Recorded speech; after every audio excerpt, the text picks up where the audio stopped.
කියන එක. ද්‍රව්‍ය පිරිවැය. ද්‍රව්‍ය පිරිවැය material cost කියන එක. එහෙනම් material cost කියලා කියන්නේ අපි පිරිවැය මූලිකාංග අතුරේ පළවෙනි එක. ද්‍රව්‍ය, ශ්‍රමය, වියදම්. ඒක අතුරින් පළවෙනි එක තමයි නම් ද්‍රව්‍ය පිරිවැය කියලා කියන්නේ. එතකොට ද්‍රව්‍ය පිරිවැය කියන එක ඊටාම වැදගත් ආයතනයකට විශේෂයෙන්ම භාණ්ඩ නිෂ්පාදනය කරන ආයතනයකට ද්‍රව්‍ය පිරිවැය පාලනය කිරීම ඊටාම වැදගත්. වැදගත් වෙන්නේ කිසියම් ආයතනයක භාණ්ඩ නිෂ්පාදනය කරනවා නම් ඒ භාණ්ඩ නිෂ්පාදනයේ පිරිවැය විශ්ලේෂණය කරලා බැලුවොත් ඒ පිරිවැයේ වැඩි කොටසක් තියෙන ද්‍රව්‍ය. අපි දැන් ලී භාණ්ඩයක් ගත්තොත් ඒ ලී භාණ්ඩේ අනිත් පිරිවැය මූලිකාංග වලට වඩා වැඩිපුර තියෙන්නේ ද්‍රව්‍ය. අපි රත්තරන් භාණ්ඩයක් ගත්තොත් ඒ රන් භාණ්ඩය ඇතුලේ ශ්‍රමයට වියදම් වලට සාපේක්ෂව වැඩිපුර තියෙන්නේ ද්‍රව්‍ය පිරිවැය. නිසා භාණ්ඩ නිෂ්පාදනය කරන ආයතනයක ඒ භාණ්ඩ ඇතුලේ වැඩිපුර තියෙන්නේ ද්‍රව්‍ය පිරිවැය.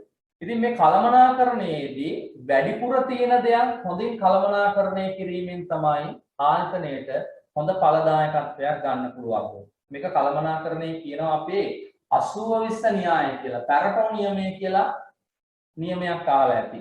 වැඩි ගොඩක් තියෙන එක තමයි අපි පාලනය කරන්න ඕනේ. එතකොට තමයි අපට ඵලදායීතාවයක් ලැබෙන්නේ.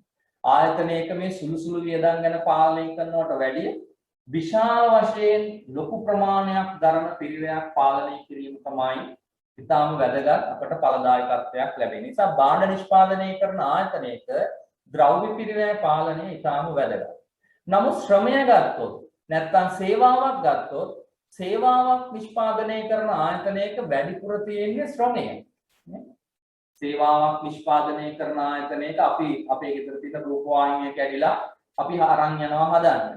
එතකොට සමහරලාට ඒ රූපවාහිනියේ උඩ අලවලක් තියෙනවා දාපු කෑල්ල එක්ක රෙසිස්ටර් එකක් නැත්නම් කන්ඩෙන්සර් එකක් නැත්නම් ට්‍රාන්සිස්ටර් එකක් නැත්නම් IC එකක් පොඩි ගානක්. ඔයා එන ගමන් කඩෙන් අහගෙන ආවොත් මේ IC එකේ මිල කීයද ට්‍රාන්සිස්ටර් එකේ මිල කීයද කියලා හැබැයි කියාවි මේ උපකරණ තියෙන කඩේ පුද්ගලයා කියාවි මේ ට්‍රාන්සිස්ටර් එකක් තමයි දාලා තියෙන්නේ මේකේ මිල රුපියල් 10යි කියලා. හැබැයි වාගෙන් අය කරේ රුපියල් 20ක් ටීවී එක ගන්න පස්සේ නෑ වාගෙන් රුපියල් 80 50ක් විතර අයත් කරලා. එහෙනම් අපිට පේනවා ඒකයා මිල කිරීමේ ක්‍රමවේදයේදී එයා පිරිවැය ඇතුළට ද්‍රව්‍ය වලට වැඩිය එයාගේ ශ්‍රමය තමයි ඇතුල් කරලා තියෙන්නේ. මේකට හොඳ කතාවකුත් තියෙනවා සාමාන්‍යයෙන්. අර විශ්වවිද්‍යාල මහාචාර්යවරයෙක් දවසක් ගමනක් යනවා. ඒ දවසක් ගමනක් යනකොට තමන්ගේ මෝටර රථය අතරමඟදී කැඩෙනවා. ඉතින් අතරමඟදී කැඩුණාම මෙයා මහාචාර්යවරයෙක් විශ්වවිද්‍යාලෙක එයා දැන් බොනට් එක උස්සගෙන ඇන තද කරනවා, බුරුල් කරනවා, ප්ලග් එක තද කරනවා, දේවල් කරනවා ස්ටාර්ට් වෙන්නේ නැහැ. ඊට පස්සේ ළඟ ගෑරේජ් එක ළමෙක් ගෙන්නලා ඒ ළමයට කියනවා මෙන්න මේ කාර් එක පොඩ්ඩක් බලන්න කියලා. ඉතින් ඒ ආපු ළමයා බොනට් එක උස්සලා චුට්ටක් විමසිලිමත් වෙලා ඔන්න මොකද්ද කරලා ඉවරලා එයා පොඩි මල්ලකුත් ගෙනාවේ මල්ලෙන් ඇණේකුත් අරගෙන ඒ ඇණේ දාලා තද කරා රයිට් මහාචාර්යවරයාට කියනවා දැන් මේක ස්ටාර්ට් කරන්න කියලා. මහාචාර්යවරයා කාර් එක ස්ටාර්ට් කරනවා ස්ටාර්ට් උත් වෙනවා. මහාචාර්යවරයාට හරි සතුටුයි. මම පැයක් විතර මේ බොනට් එක උස්සගෙන ඇනමු විච්චි තද කරා බැටරි කණු තද කරා මට මේක කරගන්න බැරුණා මේ කොල්ලාව විතරයි විනාඩි 2-3යි ගියේ මෙයා මේක පණ ගන්නවල දුන්නා. කොල්ලා සතුටු වෙලා කොල්ලගෙන් ආවා ගාන කීයද කියලා පුතා ගාන කීයද කියලා අහනවා. එතකොට ඒ ළමයා කල්පනා කරලා කියනවා මගේ ගාන රුපියල් 510යි.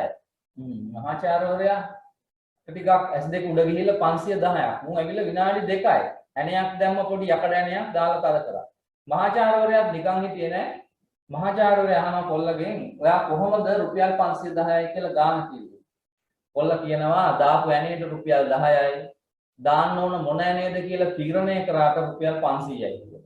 එහෙනම් එතන තියෙන්නේ ඔහුගේ විශේෂඥ දැනුම, විශේෂඥ ශ්‍රමය. ඒ නිසා සේවා නිෂ්පාදනයක් ඇතුලේ වැඩිපුර තියෙන්නේ ශ්‍රමය. දාන බාණ්ඩ නෙමෙයි. නම් කොල්ල දැම්මේ රුපියල් 10ක ඇණයක්. නමුත් ඔහුගේ ගාන රුපියල් 510යි. මහාචාර්යවරයාට පේන්නේ දාපු ඇණේ විතරයි. ඒ නිසා මොන ඇණේද දාන්න ඕන කියලා තීරණය කරපු ඒ විශේෂඥ දැනුමට තමයි ඉතුරු රුපියල් 500යි කියලා තියෙන්නේ. ඒ නිසා අපිට එනම් පේනවා සේවා නිෂ්පාදනය කරන ආයතනයක් ඇතුලේ වැඩිපුර තියෙන්නේ ශ්‍රමය තගෙවි. නමුත් භාණ්ඩ නිෂ්පාදනය කරන ආයතනයක් ඇතුලේ වැඩිපුර තියෙන්නේ ද්‍රව්‍ය සඳහා ගෙවීම. ඒ නිසා අපි කතා කරන්නේ මේ මාතෘකාව ඇතුලේ භාණ්ඩ නිෂ්පාදනය කරන ආයතනයක්. මේ භාණ්ඩ නිෂ්පාදනය කරන ආයතනයක කොහොමද ද්‍රව්‍ය පිරිවැය පාලනය කරන්න කියලා අපි ඉගෙන ගන්න යනවා. නම් ද්‍රව්‍ය පිරිවැය පාලනය කිරීමේදී අපි අවධානය යොමු කළ යුතු ප්‍රධාන අංශ තුනක් තියෙනවා. ප්‍රධාන අංශ තුනක්. එකක් තමයි මිලදී ගැනීම පාලනය. මිලදී ගැනීම පාලනය, ගබඩා කිරීම පාලනය සහ නිකුත් කිරීම පාලනය කියලා කොටස් තුනකට අපි බෙදනවා. මිලදී ගැනීම, ගබඩා කිරීම සහ නිකුත් කිරීම. ඒ නිසා මේ කොටස් තුනම එක විදියට අපි උනන්දු වෙලා පාලනය කරගන්නොත් තමයි අපිට සමස්තයක් විදියට ද්‍රව්‍ය පිරිවැය පාලනයේ ප්‍රතිඵලය ලබා ගන්න පුළුවන් වෙන්නේ. කවුරු හරි මිලදී ගැනීම පාලනය කළා ගබඩා කිරීම සහ නිකුත් කිරීම කෙරෙහි ඒ තරම් හොඳ අවධානයක් යොමු නොකළොත් අපිට ද්‍රව්‍ය පිරිවැය පාලනයේ සමස්ත අරමුණ සාර්ථක වෙන්නේ නැහැ. අපි මේවා ගැන උනන්දු වෙලා මිලදී ගැනීම පාලනය ගැන ඒ තරම් සැලකිලිමත් නොවුනොත් ඒකෙත් අපිට ද්‍රව්‍ය පිරිවැය පාලනය කිරීම කෙරෙහි බලාපොරොත්තු වන සමස්ත අරමුණ ඉටු වෙන්නේ නැහැ. සමස්ත අරමුණක් ඉටු වෙන්න නම් යම්කිසි දෙයක් කෙරෙහි අවධානය යොමු කළ යුතු සෑම අංශයක් කෙරෙහිම අවධානය යොමු කරලා ඒ සෑම අංශයකදීම හොඳින් අවධානය යොමු කරලා අපි ලබා ගත යුතුයි අපේ හොඳ ප්‍රතිඵලය. අපි කොතනින් හරි මේක මිස් වුණොත් අපිට හොඳ ප්‍රතිඵලයක් ගන්න බෑ. අපි මේකට කළමනාකරණය කියනවා සියලු දේටම අවධානය යොමු කිරීමේ කුසලතාව. Paying attention to details. හැම දෙයකම අවධානය යොමු කිරීමේ කුසලතාව. අපි වෘත්තිමය භාවයෙන් යුතුව කටයුතු කරනවා කියලා කියන්නේ එහෙමයි. කිසියම් දෙයක් හරි අපෙන් ලොස් වෙන විදියක් නෑ. අපි විභාගයකට සූදානම් වීමේදී දැන් රජයේ ගණකාධිකාර විභාගයට අපි සූදානම් වෙනවා. විෂයන් 4ක් තියෙනවා. management accounting, financial accounting, advanced auditing, economic analysis ඕවා තියෙනවා. අපි මොකකිට හරි ඒ තරම් අපි දුර්වල වුණොත් මොන විෂයකට හරි දුර්වල වුණොත් අපිට මේකේ සමස්තය ඉලක්කයට යන්න බෑ. ඒ නිසා අපි හැම දෙයකම හොඳින් අවධානය යොමු කිරීමේ කුසලතාවය ප්‍රගුණ කළ යුතු වෙනවා. යම් හොඳ සාර්ථකත්වයක් ලබන්න නම් විභාගයකදී වේවා වෙනත් ඕනම කටයුත්තකදී වේවා. මම නිකන් සරල උදාහරණයක් කියලා කිව්වොත් ඔයත් එක්ක හැම දෙයකම අවධානය යොමු කිරීමේ කුසලතාවය දක්වපු එක උදාහරණයක් මම ඔයාලට කියන්නම්. අපි ඔක්කොම ගිහලා තියෙනවා අනුරාධපුරයේ පොළොන්නරුවේ. ඒ නිසා අපිට ගියපුවාම පේනවා සඳකඩ පහන. ඒ සඳකඩ පහනේ තියෙනවා එක එක සත්ත්ව රූප තියෙනවානේ. අස්පිය වලක් ඉන්නවා. ඊට පස්සේ ඉන්නවා අලියෝ වැලක්, ඊට පස්සේ මල් වැල්, ඔය වගේ එක එක જાතියේ වැල් තියෙනවා. ඒ නිසා අපි බැලුවොත් ඔය අලියෝ ටික කොහොම අලිපේලියක් ඉන්නවනේ. එතකොට ඔය ඉන්න හැම අලියම එක වගේ. එක වගේ. හැම අලියම එක වගේ. හොඬේ තියෙන තැන හොඬේ තියෙනවා, ඇහැ තියෙන තැන ඇහැ තියෙනවා, කකුල තියෙන තැන කකුල තියෙනවා, වලිගය තියෙන තැන වලිගය තියෙනවා. එතකොට මේ ගල් වඩුවා මේ අලිය කොටන එක අලියෙක් කෙටුවෙන් පස්සේ ඒ අලියට දීපු අවධානයම අනිත් අලියටත් දීලා තමයි කොටලා තියෙන්නේ. ඒ නිසා තමයි මේක බොහොම ප්‍රචලිතව බොහොම ලෝක පූජිතව කතා කරන නිර්මාණ විදියට මිනිස්සු කතා කරන්නේ. නැත්තම් අලි 10 දෙනා 10 විදියක් හිතනවා අපිටත් පුළුවන් ගලක අලියෙක් කොටා ගන්න. කටුකුයි මිටියකුයි ගත්තා නම් ගලක අලියෙක් කොටා ගන්න මහ ලොකු දෙයක් නෑ. හැබැයි තව අලියෙක් ඒ විදියටම කොටන එක තමයි අමාරු. ගලක කොටනවා නෙමෙයි කොළ දෙකක් දීලා අපිට අඳින්න කියන්නකෝ අලියෝ දෙන්නේ. මේ වාක්‍යය මේක ෆොටෝකොපියක් ගන්න එන්න ඕනේ. ඒ නිසා එනම් එහෙම කුසලතාවයක් දක්වපු නිසා තමයි ඒ නිර්මාණය බොහොම අපි ආඩම්බරෙන් කතා කරන්නේ. ඒ නිසා අපි වැඩක් කරගෙන යනකොට සියලු දේටම අවධානය යොමු කිරීමේ කුසලතාවය අපි ප්‍රගුණ කළ යුතු වෙනවා. කිසිම දෙයක් අපිට අඩු වෙන්න බෑ නේ. අපි උත්සවයක් සංවිධානය කිරීමක් වේවා, නැත්නම් දාන ගෙදරක් වේවා, මල ගෙදරක් වේවා, වෙන මොකක් හරි දෙයක් වේවා, කාර්යාලයක උනත් අපි ඒකේ අවධානය යොමු කළ යුතු සියලු දේවල් වලට අපි හොඳින් අවධානය යොමු කළා අපි ඒ වැඩේ කරොත් අපිට සමස්ත ප්‍රතිඵලය සාර්ථක වෙනවා. අපි කොච්චර උත්සවයක් වුණත් හොඳින් සංවිධානය කළා මේ ජාතික කොඩිය උස්සනකොට සිංහයා කනපිට හරවලා ඉස්සුවොත් මිනිස්සු ඕක තමයි පාර කතා කරන්නේ. අපි හැමදේම පර්ෆෙක්ට්.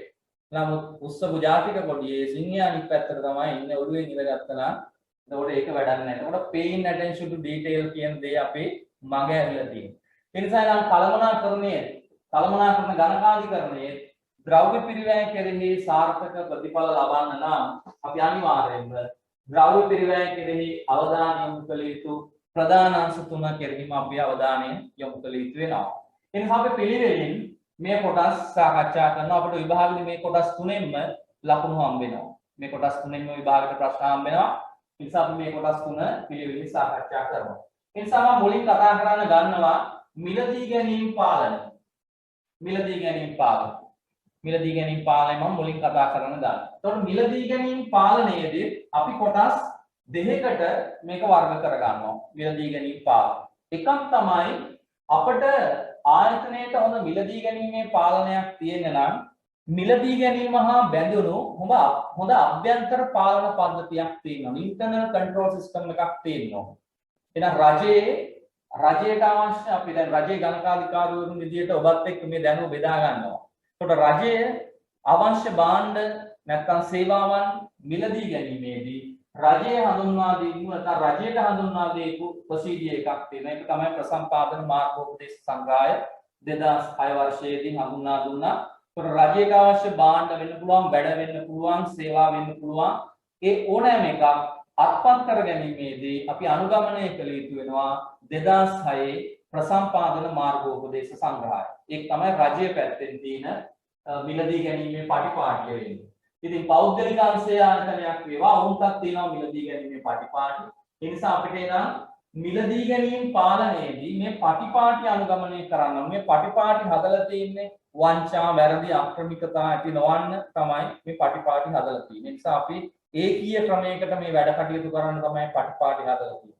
ඒ නිසා රජයේ නිලධාරීන් විදියට අපි රජයට අවශ්‍ය ද්‍රව්‍ය මිලදී ගැනීමේදී ප්‍රසම්පාදන මාර්ගෝපදේශ සංග්‍රහයේ තියෙන විධි විධාන අපි නිවැරදිව අනුගමනය කරන්න ඕන. ඒවට ඉතින් ගොඩාක් දේවල් තියෙනවා. සීමාවන් මොනවද? මොන විදිහේ ක්‍රමවේදයන්ද? procurement methods, procurement ඊට පස්සේ methods තියෙනවා, types තියෙනවා. ඔය වගේ ගොඩාක් දේවල් ඔයාලට ඉගෙන ගන්න තියෙනවා. මේ ගණකාධිකාරී සේවාවට ආවන් පස්සේ ඉතින් අපි විතින් විටවත් එක්ක අවශ්‍ය තැන්වලදී සාකච්ඡා කරනවා. එහෙනම් මිලදී ගැනීම පාලනයේදී අභ්‍යන්තර පාලන පද්ධතියක් තිබීම වැදගත්. ඉන්ටර්නල් කන්ට්‍රෝල් සිස්ටම් එකක් තිබීම වැදගත්. මිලදී ගැනීම වලදී රජේ නම් අපිට දීලා තියෙනවා පාලන පද්ධතිය නැත්නම් අනුගමනය කළ යුතු ක්‍රමවේදය ප්‍රසම්පාදන මාර්ගෝපදේශ සංග්‍රහය. එහෙනම් අපි ඒක ගැන වැඩි සාකච්ඡා කරන්නේ නැහැ වාර්ත එක්ක. අපිට විභාගේ ප්‍රශ්න එන්නේ නැහැ අභ්‍යන්තර පාලන පද්ධතිය ගැන. ඒක විගණනයේ සම්බන්ධයෙන් සමාලාර ප්‍රශ්නයක් වේවි. නමුත් මැනේජ්මන්ට් එකවුන්ටින් වලදී මිලදී ගැනීම හා සම්බන්ධ වෙන අභ්‍යන්තර පාලන පද්ධතිය ගැන අහන්නේ නැහැ. එහෙනම් මිලදී ගැනීමේදී ඒ අභ්‍යන්තර පාලන පද්ධතිය ඔස්සේ ගිහිල්ලා ඒ අභ්‍යන්තර පාලන පද්ධතිය හරහා ගිහිල්ලා වරකට මිලදී ගත යුතු ප්‍රමාණය තමයි ඊළඟ වැදගත් සාධකය. වරකට මිලදී ගත යුතු හොඳම ප්‍රමාණය. එහෙනම් අපි ඉගෙන ගන්න ඕන මිලදී ගැනීම පාලනයේදී අවධානය යොමු කළ යුතු අංශ දෙකයි. එකක් මිලදී ගැනීම සම්බන්ධ වෙන අභ්‍යන්තර පාලනය. ඒ අභ්‍යන්තර පාලනය ඔස්සේ ගිහිල්ලා වරකට මිලදී ගත යුතු හොඳම ප්‍රමාණය අපි මිලදී ගන්න. එහෙනම් අපි ඒක ගැන අහලා තියෙනවා. වරකට මිලදී ගත යුතු හොඳම ප්‍රමාණයට අපි කියනවා EOQ, economic order quantity. ඒකට විභාගයේදී අපෙන් අහන්නේ economic order quantity ගණනය කරන්න. අභ්‍යන්තර පාලන පද්ධතිය ගැන මේ අහන්නේ. management account වලදී අහන්නේ economic order quantity එක ගණන් කරන්න. economic order quantity එක ගණන් බැලීමේදී අපිට තියෙනවා කොටස් දෙකක් යටතේ සාකච්ඡා කරන්න. economic order quantity. එතකොට සමහර වෙලාවට economic order quantity ගණනය කිරීමේ තියෙන අවස්ථා දෙක තමයි. එකක් සමහර වෙලාවට supplier අපට වට්ටම් දෙන වෙලාවල් තියෙනවා. අපි මිලදී ගන්නා ප්‍රමාණය මත අපට වට්ටම් ලැබෙන අවස්ථාවකුත් තියෙනවා. වට්ටම් නොලැබෙන අවස්ථාවකුත් තියෙනවා. දැන් වට්ටම් කියලා කියන්නේ ලකුණු කළ මිලෙන් අඩු කරනවා. අපි සප්ලයි ගාවට ගිහිල්ලා අපි කියනවා අපට ඒකක 1000ක් මිලදී ගන්න කියලා. අපි රයිට් ඔයාලට 105ක ඩිස්කවුන්ට් එකක් දෙන්න. එහෙනම් ලකුණු කළ මිලෙන් ඒකේ කොස්ට් එකෙන් 105ක් අඩු වෙනවා. සමහර වෙලාවට අපි මිලදී ගන්න ගියාට එයා කිසිම ඩිස්කවුන්ට් එකක් දෙන්නේ නැහැ. එයා මාකප් ප්‍රයිස් එකටම තමයි ලකුණු කළ මිලටම තමයි විකුණන්නේ. ඒ නිසා අපට ආර්ථික ඇණවුම් ප්‍රමාණය ගණනය කිරීමේ අවස්ථා දෙකක් තියෙනවා. එකක් තමයි වට්ටම් නැතිකොට නැත්නම් වට්ටම් නැති අවස්ථාවේදී ආර්ථික ඇණවුම් ප්‍රමාණය ගණනය කිරීම. ඊළඟ අවස්ථාව තමයි වට්ටම් ඇති විට ආර්ථික ඇණවුම් ප්‍රමාණය ගණනය කිරීම. වට්ටම් නැති විට ආර්ථික ඇණවුම් ප්‍රමාණය ගණනය කිරීම. වට්ටම් ඇති විට EOQ ගණනය කිරීම. වට්ටම් නැති විට වට්ටම් ඇති විට. ඔය අවස්ථා දෙකකින්ම අප විභාගයේ ප්‍රශ්න ලැබෙනවා. වට්ටම්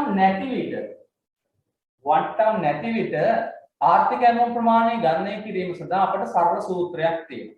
වට්ටම් නැති විට ආර්ථික ඇණවුම් ප්‍රමාණය ගණනය කිරීම සඳහා අපට සරල සූත්‍රයක් තියෙනවා. මම ටිකක් උදාහරණ ලියන්නම්. ඒ නිසා EOQ සමානයි 2යි DCO බෙදීම CH වල සම්පූර්ණ වර්ගමූල. අපි අහලා තියෙනවා. EOQ සමානයි 2යි DCO කියන්නේ මොකක්ද කියලා මම කියන්නම් පස්සේ. මේ සරල සූත්‍රය අපිට තියෙනවා ආර්ථික ඇණවුම් ප්‍රමාණය ගණනය කරන්න වට්ටම් නැති විට. එහෙනම් අපිට විභාග ලැබෙන අභ්‍යාසයේ වට්ටම් ගැන කතාවක් නැත්නම් අපිට බොහොම සරල විදියට මෙන්න මේ සූත්‍රයට ආදේශ කරලා ආර්ථික ඇණවුම් ප්‍රමාණය ගණනය කරන්න පුළුවන්. වට්ටම් ඇති විට ආර්ථික ඇණවුම් ප්‍රමාණය ගණනය කරන්න බෑ මේකෙන්. සූත්‍රයෙන් බෑ. අපි ඒ සඳහා පාවිච්චි කරනවා වගුවක් පාවිච්චි කරනවා. අපි ඒකට කියනවා තත්වරද ක්‍රමය කියලා. තත්වරද ක්‍රමය. Trial and error methods. තත්වරද ක්‍රමය. Trial and error methods කියලා කියනවා. එතකොට සූත්‍රය පාවිච්චි කරන්න බෑ අපිට මේ වට්ටම් තියෙන අවස්ථාවකදී අපි trial and error method එකකින් ගිහිල්ලා trial and error කියලා කියන්නේ අපි හරියනවද බලනවා. හරියන්නේ නැත්නම් වෙන අවස්ථාවක් බලනවා. මේ අවස්ථාවක් දාලා බලනවා. හරියනවද බලනවා. නැත්නම් අපි වෙන අවස්ථාවක් බලනවා. පරිගණකයේ අපි වැඩ කරනකොට අන්ඩු ඔප්ෂන් එක වගේ. කළා බලනවා. හරි ප්‍රතිඵලය ආව නැත්නම් අන්ඩු කරනවා. ආයි කරනවා. හරි ප්‍රතිඵලය ආව නැත්නම් අන්ඩු කරනවා. ඔය වගේ දේවල් තමයි අපි කරන්නේ. ඒ නිසා නම් අපිට මේ පාඩම අපි විශ්ලේෂණය කළා නැත්නම් සාරාංශගත කරලා අපි බැලුවොත් මෙන්න මේ වගේ දෙයක් තමයි අපිට කතා කරන්න තියෙන්නේ ආර්ථික ඇණවුම්. මෙතන තමයි අපේ විභාගයේ මේ මිලදී ගැනීම සම්බන්ධයෙන් ප්‍රශ්න ලැබෙන තැන. අපිට ගබඩා කිරීම අපි පස්සේ සාකච්ඡා කරමු. නිකුත් කිරීම ගැන අපි පස්සේ සාකච්ඡා කරමු. right. ඔය පිළිවෙල තමයි මම සටහනවත් එක්ක දීලා තියෙන්නේ. මගේ සටහන තියෙන්නේ. නිසා මම හිතනවා පැහැදිලි කියලා. right.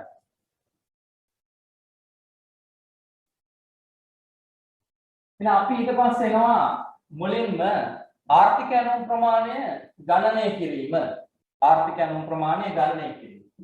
ආර්ථික ඇණවුම් ප්‍රමාණය ගණනය කිරීම. හරිද? ආර්ථික ඇණවුම් ප්‍රමාණය ගණනය කිරීම. ආර්ථික ඇණවුම් ප්‍රමාණය ගණනය කරන්න පුළුවන් ක්‍රම තුනකට. ආර්ථික ඇණවුම් ප්‍රමාණය ගණනය කරන්න පුළුවන් ක්‍රම තුනකට. ඔයත් එක්ක මම කලින් සාකච්ඡා කරා ක්‍රම දෙකක්ම. එකක් තමයි සූත්‍රය. මොකද්ද? EOQ සමානයි 2යි DCO බෙදීම CH වල සම්පූර්ණ වර්ගමූලය. ඒක තමයි පළවෙනි එක. අනිත් එකක් මම ඔයත් එක්ක සාකච්ඡා කළා වගුව නැත්නම් තත්වරද ක්‍රමය. trial and error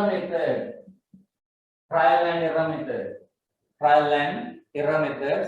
වගුව තත්වරද ක්‍රමය. අනිත් එක තමයි ප්‍රස්ථාරික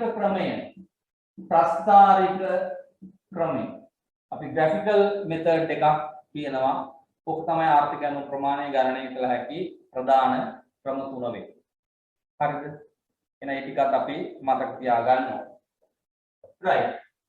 ඊට පස්සේ අපි බලමු මේ ආර්ථික ඇණවුම් ප්‍රමාණය සූත්‍රය ඇසුරින් හදන විදිය. අපි ඊට කලින් බලමු ආර්ථික ඇණවුම් ප්‍රමාණය කියලා කියන්නේ ඇත්තටම මොකක්ද කියන්නේ? මොකක්ද මේ ආර්ථික ඇණවුම් ප්‍රමාණය කියලා කියන්නේ?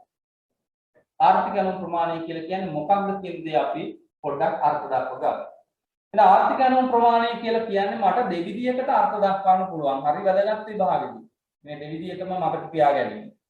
ආර්ථික ඇණවුම් ප්‍රමාණය කියලා කියන්නේ මොකක්ද කියලා මම දෙවිදියකටම අර්ථ දක්වනවා. එකක් තමයි ආර්ථික ඇණවුම් ප්‍රමාණය කියලා කියන්නේ තොග හා සම්බන්ධ පිරිවැය. අවම වන පරිදි වරකට මිලදී ගත යුතු හොඳම ඒකක සංඛ්‍යාව ආර්ථික ඇණවුම් ප්‍රමාණයයි. මම අයිත් කියනවා ආර්ථික ඇණවුම් ප්‍රමාණය කියලා කියන්නේ තොග හා සම්බන්ධ පිරිවැය අවමවන පරිදි වරකට ඇනවුම් කළ යුතු තොග ඒකක ප්‍රමාණය ආර්ථික ඇනවුම් ප්‍රමාණය. එනම් මම දෙපාරක් කිව්වා ඇත්තට. තොග හා සම්බන්ධ පිරිවැය අවමවන පරිදි තොග හා සම්බන්ධ පිරිවැය අවමවන පරිදි තොග හා සම්බන්ධ පිරිවැය තොග හා සම්බන්ධ පිරිවැය අවමවන පරිදි එන අපිට ඊළඟ ප්‍රශ්න තමයි තොග හා සම්බන්ධ පිරිවැය කියන්නේ මොකක්ද කියලා. තොග හා සම්බන්ධ පිරිවැය කියන්නේ මොකක්ද? තොග හා සම්බන්ධ පිරිවැය මේ මිලදී ගැනීමේ තොග හා බැඳුණු පිරිවැය මොනවද කියන්නේ? තොග හා සම්බන්ධ බැඳුණු පිරිවැය තියෙනවා කෑලි 4ක්. එකක් තමයි මිලදී ගැනීමේ පිරිවැය. මිලදී ගැනීමේ පිරිවැය කියන්නේ purchasing cost එක. අපි සප්ලයර්ගෙන් භාණ්ඩ මිලදී ගැනීමේදී ද්‍රව්‍ය මිලදී ගැනීමේදී සප්ලයර්ට ගෙවන මුදල තොග හා සම්බන්ධ ඇති පිරිවැයක්. අපි මුදලාලිට කීයක් ගෙවනවද මේ ද්‍රව්‍ය මිලදී අරගෙන? සප්ලයර්ට කීයක් ගෙවනවද? ඒකට කියනවා අපි මිලදී ගැනීමේ පිරිවැය purchasing cost එක. තවත් තියෙනවා තොග හා සම්බන්ධ පිරිවැයක් ඇනවුම් පිරිවැය. ඇනවුම් නැත්නම් ලබා ගැනීමේ පිරිවැය. ලබා ගැනීමේ පිරිවැය. අපි මිලදී ගැනීමේ පිරිවැය කියනවා purchasing cost එක. ඇනවුම් පිරිවැයට කියනවා ordering cost එක. OC. ordering cost එක. ඇනවුම් පිරිවැය කියලා කියනවා නැත්නම් ලබා ගැනීමේ පිරිවැය කියලා කියනවා. මොකක්ද මේ ඇනවුම් පිරිවැය කියලා කියන්නේ? අපිට යම්කිසි ඇනවුමක් process කරන්න දරන පිරිවැය. අපිට සමහරලාට ලිපිකාර වියදම වෙන්න පුළුවන්. රජයේ ගණකාධිකාරීවරුන්ට නම් procurement process එක සඳහා දරන වියදම වෙන්න පුළුවන්. TEC වලට technical evaluation committee වලට යන වියදම වෙන්න පුළුවන්. ඔවුන්ට ගෙවන ගෙවීම් වෙන්න පුළුවන්. එතකොට මේක process කරන්න යම්කිසි purchasing එකක් process කරන්න ලිපි ද්‍රව්‍ය වෙන්න පුළුවන්. සමහරලාට meetings වලට ගෙවණය වෙන්න පුළුවන්. ඒක එක විදිහේ ස්වභාවයන් තියෙන්න පුළුවන්. හරිද? එතකොට ඇනවුම් පිරීමේ පිරිවැය සමහරලාට අපිට ප්‍රවාහන පිරිවැය මේක ඇතුලේ තියෙන්නත් පුළුවන්. රක්ෂණ පිරිවැය තියෙන්නත් පුළුවන්. බොහෝ වෙලාවට සප්ලයර් ඒවා cost එකටම එකතු කරලා තමයි කියන්නේ. නමුත් සප්ලයර් cost එකට එකතු කරලා නැත්නම් ප්‍රවාහන වියදම්, දෑමේ කුලි, පැටවීමේ කුලි, රක්ෂණ ගාස්තු ওই දේවල් ඇතුල් වෙන්න පුළුවන් ඇනවුම් කිරීමේ පිරිවැය. හරිද? එතකොට තොග හා සම්බන්ධ දෙවනි පිරිවැය තමයි ඇනවුම් පිරිවැය නැත්නම් ලබා ගැනීමේ පිරිවැය. ඊළඟ එක තමයි අපි තොගයක් ගෙනාපු ගමන් අපි ඒක එකවර පරිභෝජනය කරලා ඉවර කරන්නේ නැහැ. අපි ආයතනයක තොගයක් ගෙනෙලා ටික ටික තමයි නිෂ්පාදනයට යොමු කරන්නේ. ඉතින් ටික ටික නිෂ්පාදනයට යොමු කරනකම් අපි ගබඩාව ඇතුලේ මේ තොග රඳවාගෙන තබාගෙන ඉන්න ඕන. ඒ නිසා අපිට මිලදී ගත්තු තොගයක් නිෂ්පාදනයට ටික ටික නිකුත් කරන තෙක් රැක බලා ගැනීම වෙනුවෙන් ආයතනයට පිරිවැයක් දරන්න සිදු වෙනවා. ඒ පිරිවැයට කියනවා අපි තබා ගැනීමේ පිරිවැය. තබා ගැනීමේ පිරිවැය. නිෂ්පාදනයට නිකුත් කරන තෙක් රැක බලා ගැනීම සඳහා දැරීමට සිදුවන පිරිවැයට කියනවා තබා ගැනීමේ පිරිවැය. අපි ඉංග්‍රීසියෙන් කියනවා holding cost එක. holding cost එක. තබා ගැනීමේ පිරිවැය. මොනවද? ගබඩා කිරීමේ වියදම්, ගබඩා සේවක කාර්ය මණ්ඩලයට ගෙවන වැටු, ගබඩා උපකරණ ශ්‍රේය වීම, ගබඩා කුලී වෙන්න පුළුවන්, තොග නැශ්‍ය වීම වෙන්න පුළුවන්, ඒවත් වියදම්. ඒ නිසා අපි ද්‍රව්‍ය තොග රැස් කර තබා ගැනීම වෙනුවෙන් අපට දරන්න සිදුවන පිරිවැයට කියනවා තොග තබා ගැනීමේ පිරිවැය. ඒකත් තොග හා සම්බන්ධ පිරිවැය. එහෙනම් අපිට මිලදී ගැනීමේ පිරිවැය, ඇනවුම් පිරිවැය, තබා ගැනීමේ පිරිවැය කියලා කොටස් තුනක් අපිට දැන් හම්බුණා. අපි අවසාන එක තමයි තොග හිගවීමේ පිරිවැය. තොග හිගවීමේ පිරිවැය. cost of out cost එක. තොග හිගවීමේ පිරිවැය. තොග හිගවීමේ පිරිවැය කියලා කියන්නේ අනපේක්ෂිත ලෙස අපේ ආයතනයේ තොග මට්ටම අඩු වුණොත් අපට දරන්න සිදුවන අනපේක්ෂිත වියදම් තමයි, අනපේක්ෂිත පාඩු තමයි අපි තොග හිගවීමේ පිරිවැයට ඇතුළත් කරන්නේ. හදිස්සියෙදිම අපේ ස්ටොක් අඩු වෙනවා.